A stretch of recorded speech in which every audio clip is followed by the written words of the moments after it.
죄의 지배를 당하는 존재로 또 죄의 기질을 물려받아서요, 그렇게 죄 가운데 살도록 만드는 그런 큰 행동이 되었습니다. 그 선과 악을 알게 하는 나무의 실과를 먹지 말라고 하신 하나님의 명령, 하나님이 창조주고 주권자로서 선과 악에 대하여 하나님이 결정하시는 그 결정권을 가지신 그 주권자이신 하나님의 그 주권을 상징하는 거죠.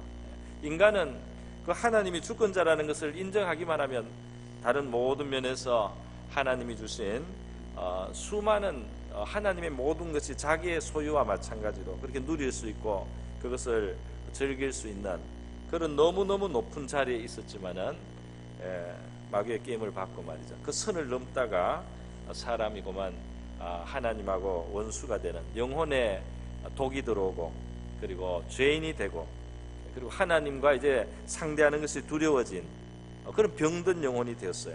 죄인이 되었습니다. 그렇게 아담의 후손들은 나서 마음속에 어둠을 가지고 성장하고 욕심이나 탐욕이나 이기심으로 가득해서 원래 하나님의 형상이 가지고 있는 거룩함을 잃고 말이죠, 참 사랑을 잃어버리고 진실을 잃어버리고 우리 안에 거짓이 들어오고 가르쳐주지 않아도 거짓말을 하게 되고 이기적인 행동이 나오고 말이죠, 미움과 시기와 이런 것들이 나오는 그런 존재로 떨어지고 말았습니다. 아담 한 사람의 행동이 수많은 사람들의 운명을 죄 아래로 몰아넣고 그리고 심판으로 들어가도록 그렇게 만들어 주셨어요. 그런데 하나님께서는 아담이 타락하고 그 하와가 또 타락하고 이렇게 아담과 하와가 타락하고 했을 때 그 여자에 대해서 그 죄를 책망하실 때, 그 뱀에 대해서 책망하실 때, 하나님께서 여자의 후손과 너가 원수가 된다. 여자의 후손이 너의 머리를 상하게 한다. 너는 그의 발꿈치를 상하게 할 것이고 여자의 후손은 너의 머리를 상하게 한다 그랬어요. 이거는 인간과 뱀 사이에 있는 어떤 이상한 서로 그 거부감 같은 거, 그런 거를 말하는 것 같지만은 사실은 그 안에 더 깊은 영적인 진리가 들어 있습니다. 바로 여자를 통해서 이 세상에 오실 메시아에 대한 첫 번째 예고라고 할 수 있는 말씀이에요. 창세기 3장 15절의 말씀이죠. 뱀이 이 사탄을 상징하는 겁니다. 그래서 여인의 후손에 그 발꿈치를 상하게 할 것이지만은 그 여자를 통해서 올 어떤 분이 이 사탄의 머리를 깨서 말이죠, 사탄의 권세를 깨트릴 분이 온다 하는 예고가 이미 창세기에 들어있는 거예요. 메시아 예수 그리스도가 이미 창세기 3장부터 언급이 됐다 이렇게 말할 수가 있겠습니다. 어쨌든 아담 한 사람은 그렇게 자기에게 속한, 육신적으로 자기에게 속한 모든 후손들을 죄의 구렁텅이로 몰아넣었습니다. 떨어뜨리고 말았어요. 그러나 예수 그리스도 한 분은, 그리스도 예수 이 하나님의 아들이면서 또 인자 사람의 아들인 이 그리스도 한 분이 하나님의 뜻을 따라 순종하고 우리를 위한 속죄 제물이 되시고 화목 제물이 되시고 십자가에 달려서 완전한 순종으로 자기를 희생했을 때 그 순종의 결과가 말이죠, 그 예수 그리스도께 속하는 수많은 사람들의 운명을, 그들의 삶을, 그들의 영혼을 좌우하는 그런 결과를 가져왔다는 겁니다. 그러니까 한 사람의 행동이 수많은 사람들의 그 삶을 결정하고 좌우하는, 바로 그 점에서 아담은 오실자의 모형이다 그랬어요. 그런데 모형이라고 했을 때 이렇게 같은 점, 이 면에서 보니까 아담과 그리스도는 같은 것입니다.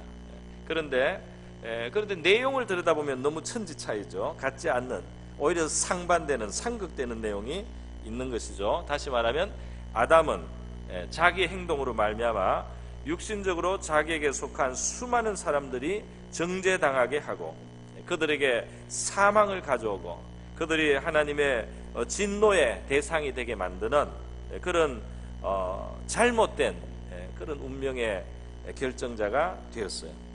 거기에 비하면 예수 그리스도는 그 정반대입니다. 그죠?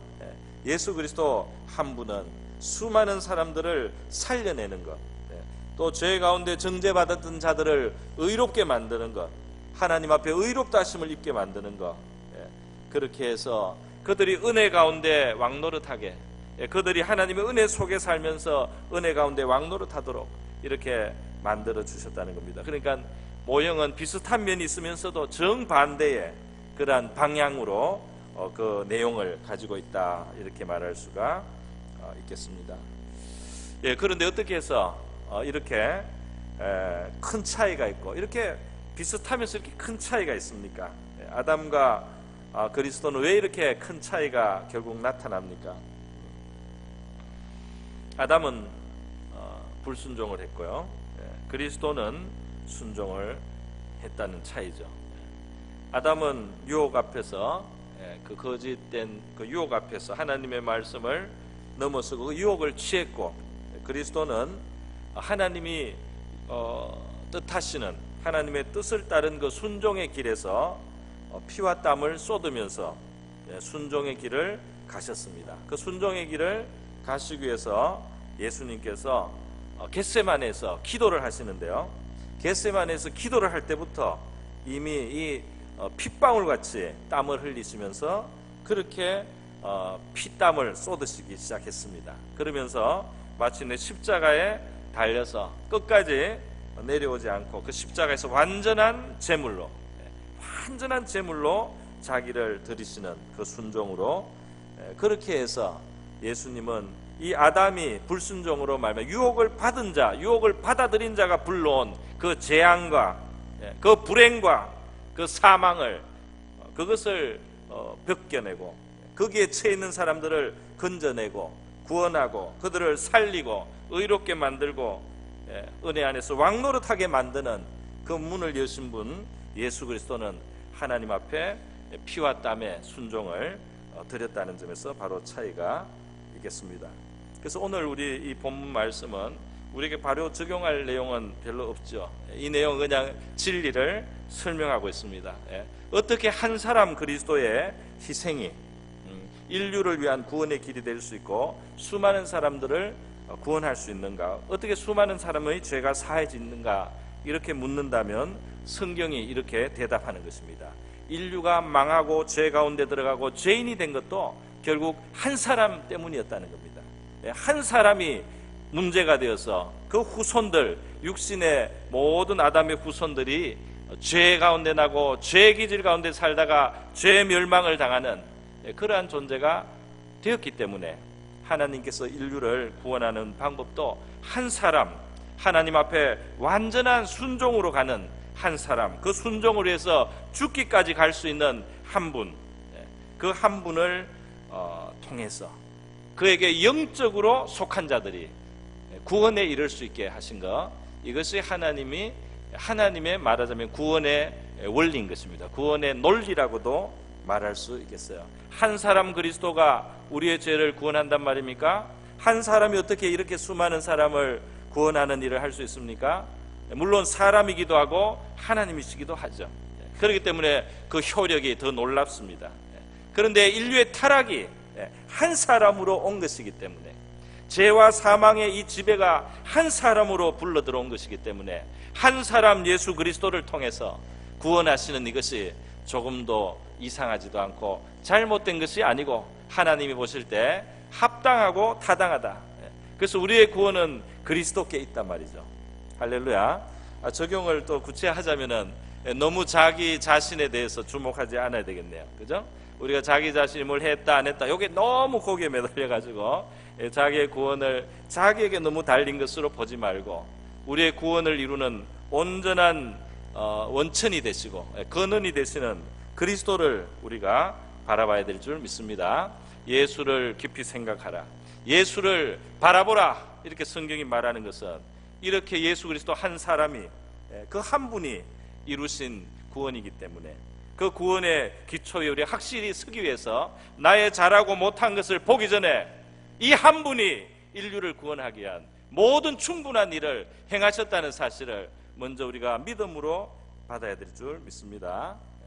그리고 그 차이, 한 사람이 가져오는 그 차이를 우리가 생각해 보고요, 우리가 유혹에 넘어지는 것이 나 개인뿐 아니라 다른 사람의 불행을 초래할 수도 있지 않겠습니까?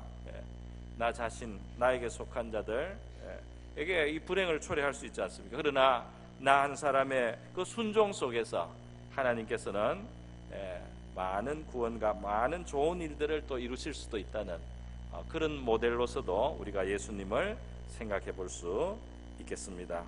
오늘 한 사람 그리스도가 우리를 구원하시기에 충분하다는 이 사실을 성경이 말씀해 주는 것, 이것을 우리가 바라보면서요, 온전한 순종으로 우리를 위한 충분한 구원의 근원이 되신 예수 그리스도께 감사드리고, 또 성탄절이 다가오고 있어요. 그런데 오실 자의 모형이라, 이 구약의 오랜 세월 동안 많은 사람들은 여인의 후손이 와서 뱀의 머리를 깨어주기를, 인류를 망가뜨린 그 뱀의 세력을 깨어주기를 정말 오래오래 기다려왔습니다. 우리는 이 오실 자이신 그분이 누구신지를 보았고, 그분이 어떤 일을 하셨는지를 똑똑히 역사 속에서 이루어진 일을 알고 믿음의 눈으로 예수 그리스도를 볼 수 있는 그런 특권을 지금 가지고 있습니다.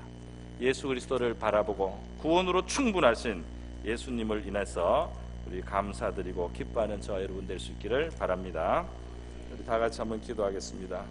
이 시간 우리 기도할 때 한 분 예수 그리스도가 나의 구원을, 우리의 구원을 위하여 충분하다는 바로 이 놀라운 사실, 하나님은 한 사람의 죄로 인한 이 세상의 죄를 한 분의 완전한 순종으로서 해결하셨다는 이 사실 우리 기억하고, 이 성탄의 시즌에 이 한 분에 대한 우리 좋은 이야기를, 그 사랑을 나누는 우리가 될 수 있기를 같이 한번 기도하겠습니다. 감사하며 기도하겠습니다.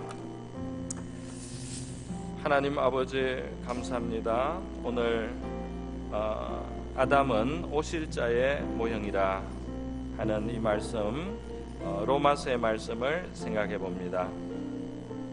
아담 한 사람의 죄악은 그의 육신에 후손된 우리들 죄로 밀어넣고 우리를 죄의 형벌로, 정죄의 자리로 그렇게 이끌고 말았습니다. 그러나 하나님 아버지, 우리 예수님 하나님의 아들이시면서 사람이 되신 우리 예수님의 낮아지시고 완전한 순종은 우리를 구원하시고 우리를 은혜 가운데 왕노릇할 수 있도록 만들어 주셨습니다. 주님, 우리 개인의 성취와 또 우리의 실패, 때로 우리가 너무 민감해서 그리스도가 우리의 구원에 넉넉하고 충분한 기초가 된다는 사실을 잊어버리고 주님께 향한 그 시선을 우리가 잃어버릴 때가 있습니다. 주님께 주목할 수 있게 도와주시고, 한 분 주님의 완전한 순종이 우리를 구원하셨다는 이 사실을 우리가 믿음의 눈으로 목도하며 또 아버지 직시하며 그 시선을 잃지 않고 주님 안에서 주신 이 구원을 누리게 하시고, 우리가 성령으로 말미암아 우리 주 예수 그리스도와 연결되어서 주님께 속한 자가 되므로 아버지, 바로 이 큰 선물이, 의의 선물이 우리의 것이 되었습니다.